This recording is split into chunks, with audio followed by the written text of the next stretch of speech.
오늘 새벽 우리에게 주신 하나님의 말씀은 히브리서 9장입니다. 제 9장. 첫 언약에도 섬기는 예법과 세상에 속한 성소가 있더라. 예비한 첫 장막이 있고 그 안에 등잔대와 상과 진설병이 있으니 이는 성소라 일컫고, 또 둘째 휘장 뒤에 있는 장막을 지성소라 일컫나니 금향로와 사면을 금으로 싼 언약궤가 있고 그 안에 만나를 담은 금항아리와 아론의 쌍난 지팡이와 언약의 돌판들이 있고 그 위에 속죄소를 덮는 영광의 그룹들이 있으니 이것들에 관하여는 이제 낱낱이 말할 수 없노라. 이 모든 것을 이같이 예비하였으니 제사장들이 항상 첫 장막에 들어가 섬기는 예식을 행하고, 오직 둘째 장막은 대제사장이 홀로 1년에 한 번 들어가되 자기와 백성의 허물을 위하여 드리는 피 없이는 아니하나니, 성령이 이로써 보이신 것은 첫 장막에 서 있을 동안에는 성소에 들어가는 길이 아직 나타나지 아니한 것이라. 이 장막은 현재까지의 비유니 이에 따라 드리는 예물과 제사는 섬기는 자를 그 양심상 온전하게 할 수 없나니, 이런 것은 먹고 마시는 것과 여러 가지 씻는 것과 함께 육체의 예법일 뿐이며 개혁할 때까지 맡겨둔 것이니라. 그리스도께서는 장래 좋은 일의 대제사장으로 오사 손으로 짓지 아니한 것, 곧 이 창조에 속하지 아니한 더 크고 온전한 장막으로 말미암아 염소와 송아지의 피로 하지 아니하고 오직 자기의 피로 영원한 속죄를 이루사 단번에 성소에 들어가셨느니라. 염소와 황소의 피와 및 암송아지의 죄를 부정한 자에게 뿌려 그 육체를 정결하게 하여 거룩하게 하거든, 하물며 영원하신 성령으로 말미암아 흠없는 자기를 하나님께 드린 그리스도의 피가 어찌 너희 양심을 죽은 행실에서 깨끗하게 하고 살아계신 하나님을 섬기게 하지 못하겠느냐. 이로 말미암아 그는 새 언약의 중보자시니, 이는 첫 언약 때에 범한 죄에서 속량하려고 죽으사 부르심을 입은 자로 하여금 영원한 기업의 약속을 얻게 하려 하심이라. 유언은 유언한 자가 죽어야 되나니 유언은 그 사람이 죽은 후에야 유효한즉 유언한 자가 살아있는 동안에는 효력이 없느니라. 이러므로 첫 언약도 피 없이 세운 것이 아니니 모세가 율법대로 모든 계명을 온 백성에게 말한 후에 송아지와 염소의 피 및 물과 붉은 양털과 우슬초를 취하여 그 두루마리와 온 백성에게 뿌리며 이르되, 이는 하나님이 너희에게 명하신 언약의 피라. 또한 이와 같이 피를 장막과 섬기는 일에 쓰는 모든 그릇에 뿌렸느니라. 율법을 따라 거의 모든 물건이 피로써 정결하게 되나니 피 흘림이 없은즉 사함이 없느니라. 그러므로 하늘에 있는 것들의 모형은 이런 것들로서 정결하게 할 필요가 있었으나 하늘에 있는 그것들은 이런 것들보다 더 좋은 제물로 할지니라. 그리스도께서는 참것의 그림자인 손으로 만든 성소에 들어가지 아니하시고 바로 그 하늘에 들어가사 이제 우리를 위하여 하나님 앞에 나타나시고 대제사장이 해마다 다른 것의 피로써 성소에 들어가는 것 같이 자주 자기를 드리려고 아니하실지니, 그리하면 그가 세상을 창조한 때부터 자주 고난을 받았어야 할 것이로되 이제 자기를 단번에 제물로 드려 죄를 없이 하시려고 세상 끝에 나타나셨느니라. 한 번 죽는 것은 사람에게 정해진 것이요 그 후에는 심판이 있으리니, 이와 같이 그리스도도 많은 사람의 죄를 담당하시려고 단번에 들이신 바 되셨고 구원에 이르게 하기 위하여 죄와 상관없이 자기를 바라는 자들에게 두 번째 나타나시리라. 오늘 새벽에도 하나님의 은혜와 평강이 함께 하시기를 축복합니다. 우리가 신앙생활을 할 때 제일 중요한 것은 말씀으로 우리를 해석하는 겁니다. 그러니까 우리의 상황을 그대로 받아들이는 것이 아니라 말씀에 비춰서 하나님께서 나에게 어떤 뜻을 가지고 계실까, 지금 이 상황은 하나님의 섭리 속에 나를 어떻게 인도하시는 것일까 해석해서 그것을 받아들이는 것이 좋은 신앙입니다.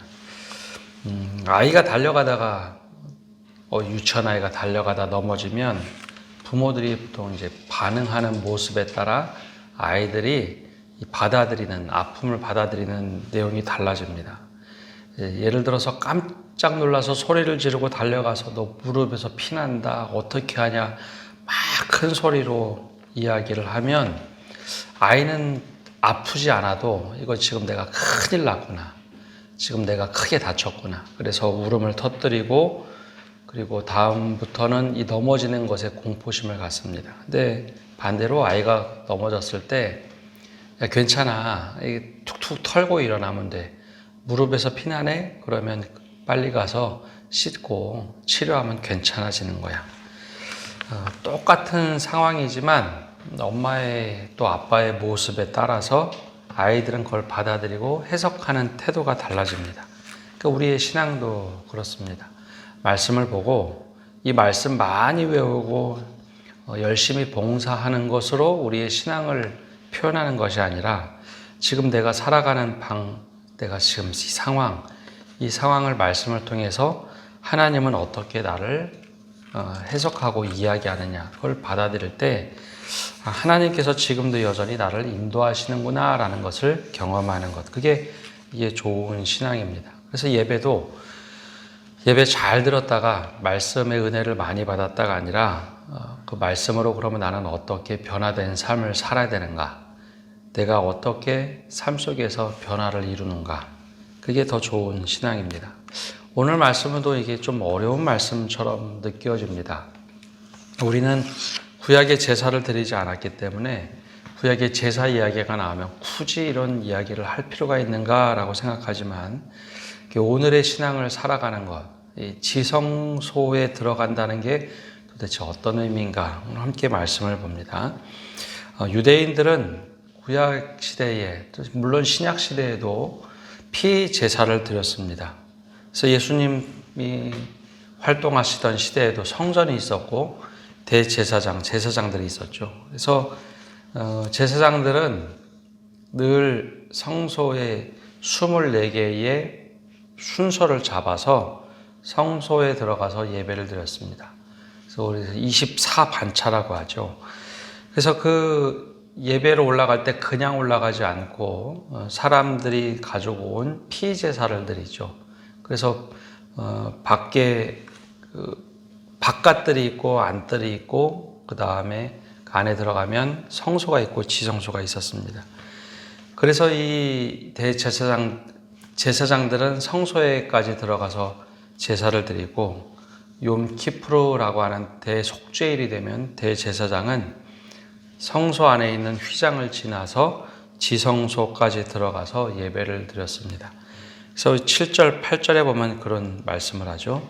오직 둘째 장막은 대제사장이 홀로 1년에 한 번 들어가되 자기와 백성의 허물을 위하여 드리는 피 없이는 아니하나니 성령이 이로써 보이는 첫 장막이 서 있을 동안에는 성소에 들어가는 길이 아직 나타나지 아니한 것이라.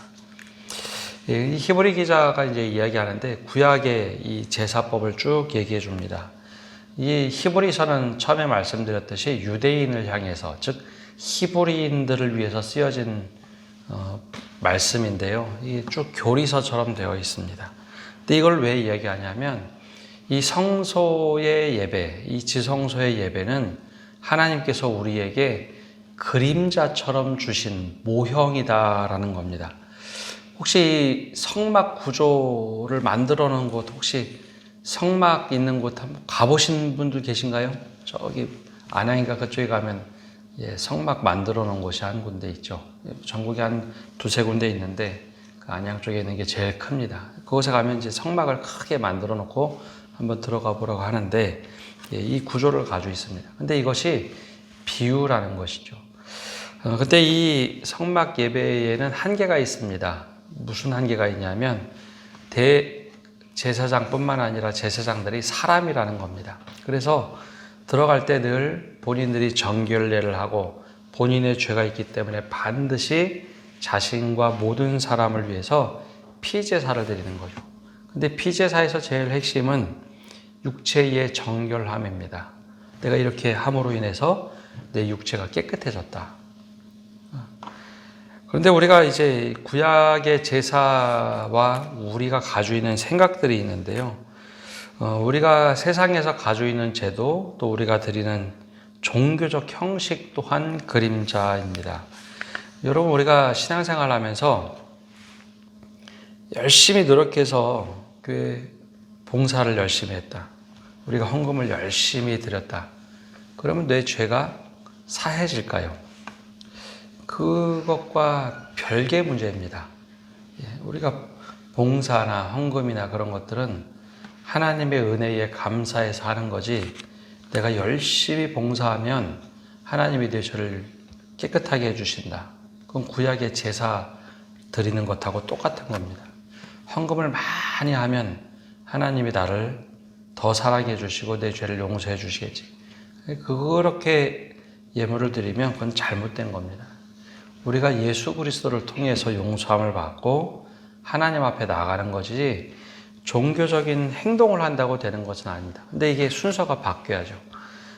내가 이렇게 불완전한 사람임에도, 죄인임에도 불구하고 예수님이 나를 용서해 주셨구나.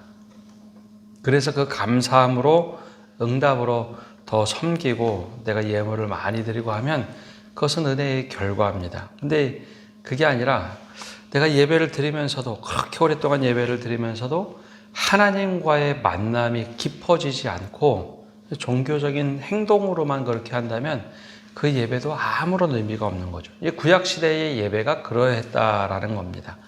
종교적 형식으로는 참 좋았으나 한계가 있다는 거죠. 육체의 정결함을 받는데 매번 그렇게 하나님 앞에 나가서 또 뭘 해야 되고. 그래서 이 문제를 이 히브리 기자가 먼저 이야기를 합니다. 구약의 제사가 너무 중요하긴 했으나 모형이었고 비유, 그림자와 같았다. 그러면 진짜 중요한 것이 무엇이냐? 11절과 12절에 이렇게 말을 합니다. 그리스도께서는 장래의 좋은 일에 대제사장으로 오사 손으로 짓지 아니한 것 곧 이 창조에 속하지 아니한 더 크고 온전한 장막으로 말미암아 염소와 송아지의 피로 하지 아니하고 오직 자기의 피로 영원한 속죄를 이루사 단번에 성소에 들어가셨느니라. 이게 무슨 말인가 하면 예수님께서는 실제로 사람이 만들어 놓은 성소라는 것을 들어가신 것이 아니라 하나님이 이 땅이 아니라 하늘에 계신 성소를 만들어 놓고 하나님께 직접 나가셨다는 거죠. 그래서 구약시대에는 사람 중에 대제사장이 지성소에 들어가기 위해서 피제사를 드렸죠. 근데 예수님이 직접 대제사장이 되시고 속죄물이 되셔서 하나님이 지으신 그 지성소를, 하나님이 계신 곳을 직접 들어가셨다는 겁니다. 그래서 매번 피제사가 필요 없고 예수님이 속죄물이 되셨으니까 이제 더 이상 하나님이 직접 하나님께 나가면서 피제사를 드리고 하나님이 나아가는 성소로, 지성소로 직접 들어가셨기 때문에 더 이상 피제사도 필요 없고 또 이 땅에 있는 지성소라는 것을 매번 들어갈 수 없다는 겁니다. 그러면서 14절과 15절에 이어서 말합니다.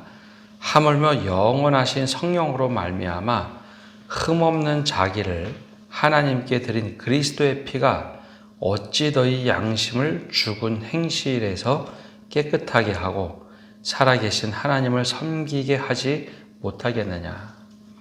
여러분, 구약의 피제사는요, 정결할 때 육체가 정결된다고 생각을 했습니다.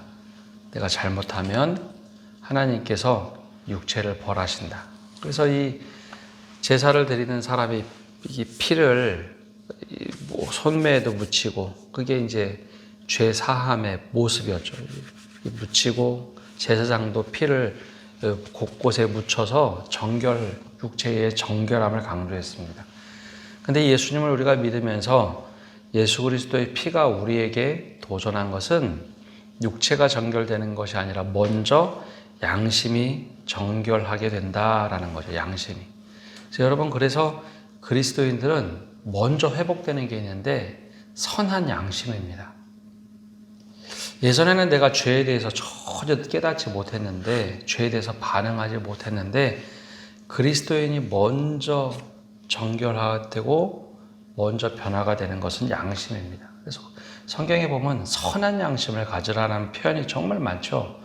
왜냐하면 양심이 먼저 살아 움직입니다. 그럼 먼저 어떻게 반응하느냐? 이전에는 죄에 대해서 그냥 무뎌져서 구약 성경의 표현대로 하면 강팍한 마음에 있어서 이게 무슨 죄야 라고 했는데, 양심이 먼저 살아 움직이기 때문에, 양심이 먼저 정결하게 되기 때문에 사소한 죄에 대해서 굉장히 두려워하고 걱정이 되고 막 마음에 반응을 합니다.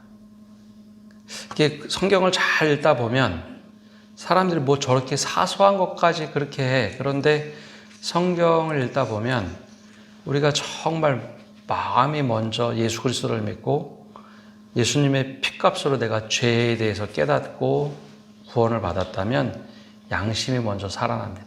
그래서 사소한 죄에 대해서 우리가 먼저 반응하게 되어 있습니다. 여러분, 윤동주 시인이 그리스도인이었다는 건 다 아시죠? 독립운동을 했던 젊은 윤동주 시인이, 그래서 시 중에 물론 이제 한 시를 번역한 거긴 하지만 서시에 보면 나는 잎새이는 바람에도 나는 괴로워했다라는 표현이 있는데, 그게 선한 양심을 가지면 아주 작은 죄에 대해서도 우리가 반응을 하기 시작합니다. 물론 하나님께서 예수 그리스도의 보혈로 말미암아 우리가 죄에 대해서 용서함을 받았지만, 근데 우리가 살아가는 방법은 양심이 먼저 살아나기에 사소한 죄에 대해서 우리가 막 때로는 치를 떨고 분노하고 그러면 안 되지 라고 하는 게 양심이 먼저 살아나기 때문입니다. 바로 14절에 그 이야기를 합니다. 구약의 예배는 육체의 정결함을 위해서 그렇게 계속 매번 했지만 먼저 살아나는 것은 그 너희 양심을 죽은 행실에서 깨끗하게 먼저 하시고 살아계신 하나님께 나아가도록 한다라는 겁니다. 그래서 15절에 이로 말미암아 그는 새 언약의 중보자시니 이는 첫 언약 때에 범한 죄에서 속량하려고 주구사 부르심을 입은 자로 하여금 영원한 기업의 약속을 얻게 하려 하심이라. 그래서 우리가 이제 예수님을 믿으면 예수님이 직접 우리를 하나님께로 인도하는 선한 양심을 갖게 하시고 성소로 들어갈 수 있도록 하신다라는 겁니다. 그래서 이제 더 이상 이제 우리가 피제사를 드리지 않습니다. 22절에 보면 율법을 따라 거의 모든 물건이 피로써 정결하게 되나니 피 흘림이 없은즉 사함이 없느니라. 예수님의 구약 예배를 보면 아까 말씀드린 대로 피제사를 드릴 때요, 그냥 피제사 드리고 끝이 아니라 곳곳에 뭐 기구도 피를 묻혀서 정결하게 하고 다 피를 묻혀서 정결하게 했는데, 이제 예수님의 피값으로 사는 우리는 우리 스스로가 양심이 정결화되고 모든 것이 정결하게 되었기 때문에 이제 더 이상 반복되는 죄에 대해서 늘 회개 기도하는 게 아니라 하나님께서 이제 나하고 친밀한 관계, 하나님께 성소에 들어갈 수 있는 은혜를 받았으면 이제 더 이상 양심의 자유를 얻었기 때문에 내가 죄에 대해서 이제 자유해지는 그것을 가져야 된다라는 겁니다. 그래서 23절에서 마지막 절까지는 뭘 얘기하느냐? 이제는 우리가 지성소에 들어갈 수 있는 은혜를 얻었다는 겁니다. 여러분, 구약 예배에서는 대제사장이라는 한 사람만 지성소에 들어가서 하나님을 만난다라고 했습니다. 법궤가 그 안에 있는데 어느 누구도 들어갈 수 없고 대제사장만 1년에 딱 한 번 대속죄일에 그곳에 들어갔습니다. 근데 예수님께서 하늘의 성소에 직접 들어가시면서 우리의 죄를 양심을 깨끗하게 하시고 직접 속죄물로 피제사로 십자가의 피제사로 드리셨으니 우리가 예수님을 믿으면 우리가 날마다 하나님을 만나는 지성소에 들어가는 겁니다. 자, 그럼 뭐가 달라질까요? 그럼 매일매일의 삶이 우리는 주님과 동행하는 지성소의 삶을 사는 겁니다. 그래서 성경에서는 우리를 보고 코람데오의 신앙을 가져야 된다. 하나님 앞에서 살아가는 신앙을 가져야 된다라고 하는 겁니다. 그러니까 내가 어디에 있든지 무엇을 하든지 지금 내가 하나님 앞에서 늘 살아가는 거죠. 그래서 하나님이 우리를 지켜보시면서 너 잘못하면 벌 주신다가 아니라 늘 지성소에 나가는 삶을 사는 겁니다. 1년의 대제사장이 자기를 위하여 백성을 위하여 피제사를 드리고 한 번에 나갔던 걸 예수님이 한 번에 다 끝내셨기 때문에 우리는 지성소에 들어가는 삶을 늘 살아가는 겁니다. 하나님이 직접 우리에게 다가오시는 삶. 그래서 우리가 대충 살아가는 게 아니라 오늘도 하나님과 동행하는 삶을 사는데 주님, 내가 선한 양심과 깨끗한 양심을 가지고 늘 하나님 앞에서 살아가는 거죠. 그게 하나님께서 우리에게 원하시는 삶입니다. 그래서 유대인들이 이 말씀을 읽고 뭐를 느꼈을까요? 매번 성전에 가기 위해서 염소나 양이나 피제사를 드리러 가져왔는데 그거를 통해서 매번 육체의 정결함을 받는다라고 했는데 예수님을 믿으면 육체의 정결함을 넘어서 양심의 선한 양심을 갖고 하나님과 동행하며 사는 것이고, 그리고 내 일상의 삶이 그냥 예배 드리러 갈 때만 내가 좀 잘해야지가 아니라 내 삶이 예배가 되는 것, 그리고 내가 늘 하나님과 동행하는 삶을 산다라는 것이죠. 이게 오늘 우리에게도 동일합니다. 우리도 주일 예배 혹은 새벽 기도에 와서만 예배하는 게 아니라 이것이 매일매일 순간순간마다 지속되고 하나님과 동행하는 삶. 그래서 우리가 동행이 진짜, 하나님과의 동행이 진짜 믿음 생활하는 겁니다. 그래서 오늘도 우리가 이 말씀을 읽고 하나님과 동행하는 삶을 살게 해달라고, 다른 것으로 하나님께 나갈 수 없고 예수를 통해서 하나님께 나가고 주님과 동행하는 삶을 살게 해달라고 오늘도 기도하고 하나님께 간구하는 성도 여러분 되시기를 바랍니다. 기도하겠습니다. 하나님, 우리가 참 부족하고 연약하고 피제사로밖에 드릴 수밖에 없었던 구약의 예배를 주님이 대제사장이 되시고 속죄물이 되셔서 우리를 대신하여 단번에 성소에 들어갈 수 있는 은혜를 주신 주님, 우리가 그럼에도 불구하고 더 노력하고 더 봉사하고 더 많은 물질을 들여서 하나님께 마치 죄 용서함을 받는 것처럼 착각할 때가 있습니다. 근데 그런 종교적인 믿음이 아니라 정말 주님이 나에게 은혜 주셔서 나에게 선한 양심 주시고 대신해서 우리 죄를 용서하셨음에 감사하여 그 은혜에 감사하여 섬기게 하시고 그 은혜에 감사하여 예물을 드릴 수 있는 저희 믿음이 되게 하여 주옵소서. 이 순서가 바뀌어져서 우리 행위로 뭘 자꾸 하나님 앞에 인정받으려고 하는 그 모든 것, 마치 구약의 제사를 드리면서 더 나와서 인정받으려고 하는 그 믿음에서 오히려 하나님의 은혜에 감사하여 하나님께 더 깊이 가까이 나갈 수 있는 저희가 되게 하여 주옵소서. 그리고 예배 이후에도 하나님께서 늘 우리와 함께 하심을 깨닫게 하시고 우리가 지성소에 들어갈 담력을 얻었는데 주님이 나와 늘 동행하신다는 것을 깨닫고 하나님의 기쁨이 되는 삶을 살게 하여 주시옵소서. 특별히 우리에게 선한 양심을 다시 한번 살아갈 수 있도록 회복시켜 주셨는데 주님이 주신 그 선한 양심에 따라서, 말씀에 따라서 살아갈 수 있는 저희 되도록 은혜 내려 주옵소서.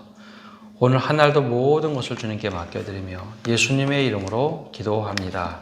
아멘.